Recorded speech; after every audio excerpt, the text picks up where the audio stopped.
Assalamualaikum warahmatullahi wabarakatuh sahabat YouTube. Segala puji bagi Allah Subhanahu wa Ta'ala, dan sholawat kepada baginda Rasulullah Shallallahu Alaihi Wasallam. Terima kasih telah mampir di video ini. Di sini kami akan menceritakan tentang kisah Nabi Adam alaihi salam. Sebelumnya, untuk membantu perkembangan channel ini dan untuk mendapatkan notifikasi video selanjutnya, silahkan subscribe, like dan komen. Semoga bermanfaat. Langsung saja kita simak ceritanya. Nabi Adam adalah orang pertama di dunia, diciptakan dari tanah lembek yang dibentuk. Istrinya bernama Hawa diciptakan dari salah satu tulang rusuknya. Semula mereka tinggal di surga. Karena melanggar larangan Allah akibat godaan setan, mereka diturunkan ke bumi. Kedua makhluk itu lalu beranak pinak. Lama-lama keturunannya menjadi amat banyak, menyebar ke seluruh dunia. Nabi Adam dikaruniai umur panjang, yaitu 930 tahun. Kisah lengkapnya sebagai berikut. Malaikat dan Jin. Sebelum Nabi diciptakan, Allah menciptakan langit dan bumi. Di langit antara lain terdapat matahari, bintang dan bulan. Di bumi antara lain terdapat gunung, laut, dan tumbuh-tumbuhan. Bumi dan langit diciptakan lengkap dengan isinya. Allah Maha Kuasa. Jika menghendaki sesuatu, Allah akan cukup berfirman, kun, jadilah, maka jadilah apa yang diinginkannya. Sesudah menciptakan langit dan bumi, Allah menciptakan makhluk dari cahaya yang bernama malaikat. Makhluk itu tidak berjenis kelamin laki-laki dan tidak perempuan, juga tidak makan, tidak minum dan tidak tidur. Karena tidak memiliki nafsu, malaikat tidak pernah melakukan perbuatan dosa. Tugasnya hanya patuh, tunduk, dan berbakti kepada Allah Subhanahu wa Ta'ala. Allah juga menciptakan jin dari api yang sangat panas. Jin mempunyai jenis kelamin laki-laki dan perempuan. Berbeda dengan malaikat yang selalu patuh, jin ada yang patuh dan ada yang tidak. Jin yang membangkang perintah Allah disebut iblis dan setan. Iblis dan keturunannya adalah makhluk yang sangat durhaka. Kelakuannya sangat jahat. Tidak ada kebaikan sama sekali. Setiap saat mereka berusaha mencelakakan manusia. Caranya, mereka berusaha sekuat tenaga menggoda manusia agar tersesat dan jatuh dalam lembah dosa. Adam diciptakan. Ketika Allah akan menciptakan makhluk manusia yang bernama Adam, para malaikat merasa khawatir dan berkata kepada Allah, "Wahai Tuhan kami, buat apa Tuhan menciptakan makhluk lain? Kami selalu bertasbih, bertahmid, melakukan ibadah dan mengagungkan nama-Mu tanpa henti-hentinya. Makhluk yang akan Tuhan ciptakan dan turunkan ke bumi itu niscaya akan bertengkar satu dengan yang lain. Mereka akan saling membunuh, berebut menguasai kekayaan alam yang terlihat di muka dan di dalam bumi. Mereka akan membuat kerusakan dan kehancuran di atas bumi yang Tuhan ciptakan itu." Untuk menghilangkan kekhawatiran para malaikat, Allah berfirman, "Aku mengetahui apa yang kamu tidak ketahui dan aku sendirilah yang mengetahui hikmat penguasaan Bani Adam atas bumiku. Bila aku telah menciptakannya dan meniupkan roh kepadanya, bersujudlah kamu di hadapan makhluk baru itu sebagai penghormatan dan bukan sebagai sujud ibadah, karena Allah melarang hambanya beribadah kepada sesama makhluk." Kemudian, diciptakanlah Adam oleh Allah Subhanahu wa Ta'ala dari segumpal tanah liat dan lumpur hitam. Setelah berbentuk ditiupkanlah roh ke dalamnya. Seketika Adam bergerak dan berdiri tegak menjadi manusia yang sempurna. Para malaikat segera bersujud di hadapan Adam. Dengan bersujud, bukan berarti malaikat beribadah kepada sesama makhluk. Sujud itu hanya sebagai penghormatan kepada makhluk Allah yang akan mengatur kehidupan di muka bumi. Sebaliknya, Iblis tidak mau bersujud kepada Adam. Iblis membangkang perintah Allah. "Apa yang membuat engkau tidak mau bersujud kepada Adam?" tanya Tuhan kepada Iblis. "Aku lebih baik, lebih mulia, dan lebih unggul daripada Adam," jawab Iblis dengan sombong. "Aku," lanjutnya, "engkau ciptakan dari api, sedangkan Adam hanya dari segumpal tanah." Iblis berpendapat bahwa api lebih baik daripada tanah. Padahal, hanya Allah yang Maha Tahu siapa yang lebih mulia makhluk ciptaannya. Karena kesombongan, kecongkakan, dan pembangkangannya, Allah menghukum iblis dengan mengusirnya dari surga. iblis dikeluarkan dari barisan malaikat dengan disertai kutukan dan laknat yang akan melekat pada dirinya hingga hari kiamat. Selain itu, iblis dinyatakan sebagai penghuni neraka. Dengan sombong iblis menerima hukuman Tuhan itu. Iblis hanya mohon agar diberi kesempatan untuk hidup hingga hari kiamat. Permohonannya dikabulkan. Dasar iblis tidak berterima kasih dan bersyukur atas pemberian itu. Sebaliknya, iblis mengancam akan menyesatkan Adam dan anak keturunannya. Iblis juga bertekad akan selalu menggoda manusia agar tidak bersyukur, tidak beramal soleh, tidak menjalankan perintah agama, dan berbuat maksiat. Kemudian, Allah berfirman kepada iblis yang terkutuk itu, "Pergilah engkau bersama pengikutmu yang kelak semuanya akan menjadi isi neraka jahanam dan bahan bakar neraka. Tetapi, kau tidak akan mampu menyesatkan hamba-hambaku yang telah beriman kepadaku dengan sepenuh hati dan berpegang kepada akidah. Meskipun menggunakan segala kepandaian menghasut dan memfitnah, kau tidak dapat menggoyahkan iman mereka." Untuk menghilangkan anggapan rendah malaikat terhadap Adam, Allah mengajarkan kepada Adam nama-nama benda yang ada di alam semesta. Kemudian benda-benda itu diperagakan di depan para malaikat. Allah berfirman kepada malaikat, "Coba sebutkan nama benda-benda itu, jika kamu benar merasa lebih mengetahui dan lebih mengerti dari Adam." Para malaikat tidak dapat menyebutkan nama-nama benda yang berada di depannya. Mereka mengakui ketidaktahuannya. Katanya, "Maha Agung Engkau. Sesungguhnya kami tidak memiliki pengetahuan tentang sesuatu kecuali apa yang Tuhan ajarkan kepada kami. Sesungguhnya Engkaulah yang Maha Mengetahui dan Maha Bijaksana." Adam lalu diperintahkan oleh Allah untuk memberitahukan nama benda-benda itu kepada para malaikat.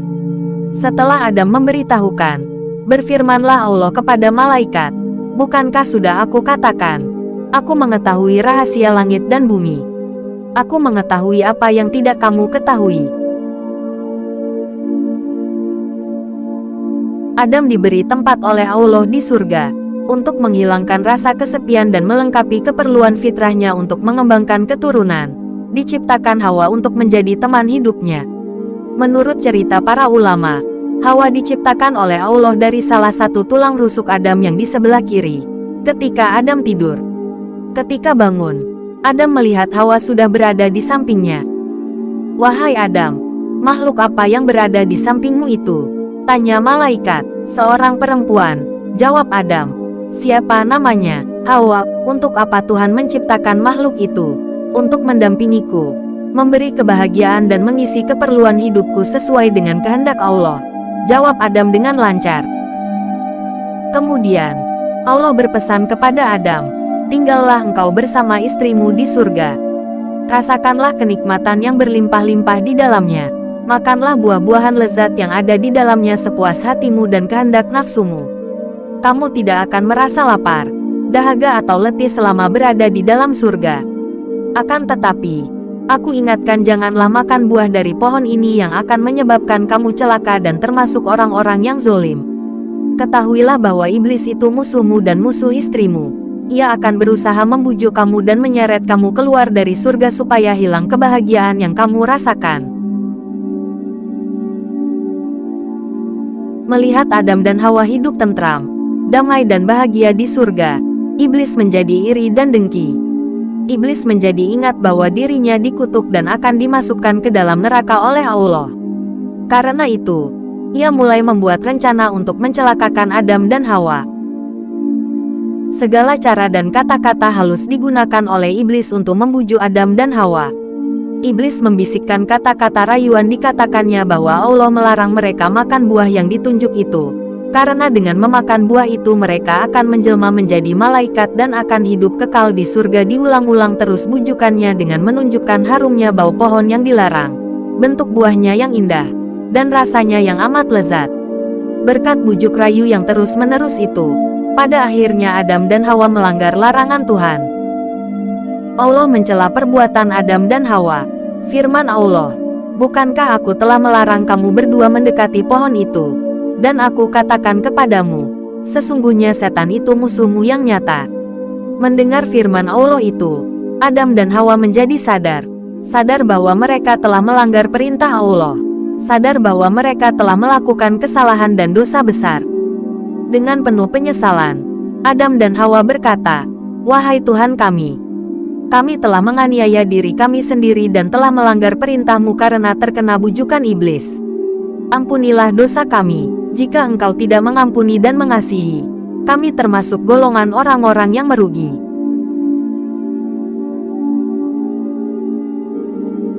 Allah Maha Pengasih dan Maha Pengampun.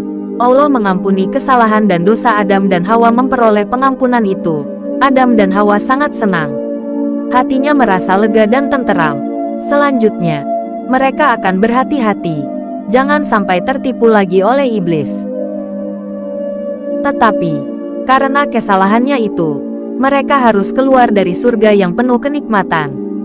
Hal itu sudah sesuai dengan kehendak Allah, yaitu menciptakan manusia untuk menjadi penghuni dan pengatur bumi. Manusia sebagai khalifah di planet bumi. Allah berfirman, "Demi kemuliaanku, kamu berdua harus meninggalkan surga ini. Kalian akan turun ke bumi yang telah lama terbentang. Di sana segala kebutuhan hidupmu tersedia. Tetapi kalian harus bersusah payah, harus bekerja keras untuk mendapatkannya." Tak lama kemudian, Adam dan Hawa harus meninggalkan surga, turun ke bumi. Sewaktu diturunkan, keduanya berada di tempat terpisah yang berjauhan. Konon, Adam diturunkan di daerah India, sedangkan Hawa di daerah Arab. Di bumi mereka harus menghadapi tantangan berat. Wajah bumi yang belum tersentuh manusia keadaannya sangat menyeramkan. Gunung-gunung menjulang tinggi, jurang-jurang menganga lebar, pohon-pohon membentuk hutan lebat, dan binatang buas berkeliaran di mana-mana. Untuk melindungi tubuhnya, Adam dan Hawa memakai kulit binatang sebagai pakaiannya. Selama bertahun-tahun keduanya saling mencari dan berkelana dari suatu tempat ke tempat lain. Perjalanan yang ditempuh sangat sukar dan berbahaya. Derita dan sengsara benar-benar mereka rasakan.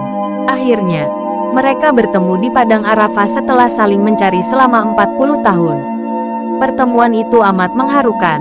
Adam melihat keadaan istrinya yang telah kepayahan. Mereka berpelukan, menangis sesenggukan.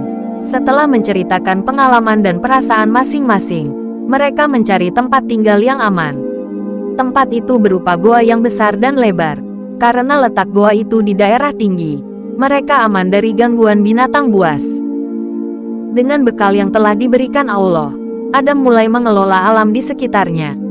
Ia menjinakkan binatang untuk diternakan, mengolah lahan pertanian dan perkebunan. Tantangan alam yang keras telah menggerakkan akal pikirannya agar dapat mempertahankan hidup dengan keadaan yang lebih baik. Kehidupan di dunia memang jauh berbeda dengan kehidupan mereka sewaktu di surga. Mereka harus menempuh hidup di dunia yang fana ini dengan suka dan duka. Mereka harus berjuang agar memperoleh kehidupan yang lebih nyaman.